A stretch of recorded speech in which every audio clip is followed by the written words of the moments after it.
ತಿಳ್ಕೊಬೇಡಿ. ಹಾಗಾಗಿ ಹೌದಾ, ಒಳ್ಳೆದಾಯ್ತು. ಯಾರೋ ಒಬ್ರು ಇರ್ಬೇಕು ವಿರೋಧ ಪಕ್ಷದವರು. ನಾನು ನನ್ನ ಹೆಂಡತಿನ ತುಂಬಾ ಇಷ್ಟಪಡ್ತೀನಿ. ಅಂದ್ರೆ ಸರಸ್ವತಿಯಾಗಿ ನೋಡ್ತೀನಿ, ಲಕ್ಷ್ಮಿಯಾಗಿ ನೋಡ್ತೀನಿ, ದುರ್ಗಿಯಾಗಿ ನೋಡ್ತೀನಿ.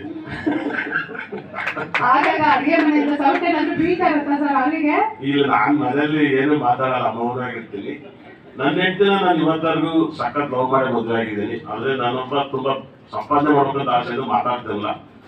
ಈ ವೇದಿಕೆ ಮೇಲೆ ಪ್ರಾಮಿಸ್ ಮಾಡ್ತೀನಿ, ಈ ಪ್ರಪಂಚದಲ್ಲಿ ಯಾರು ಲವ್ ಮಾಡೋದು ಅಷ್ಟು ಲವ್ ಮಾಡ್ತೀನಿ. ನಿಜವಾಗ್ಲೂ ಬೇಕಾದ್ರೆ ನಮಸ್ಕಾರವಾಗಿ ಹೇಳ್ತೀನಿ. ನಾನು ಅಷ್ಟು ಲವ್ ಮಾಡ್ಬೇಕು.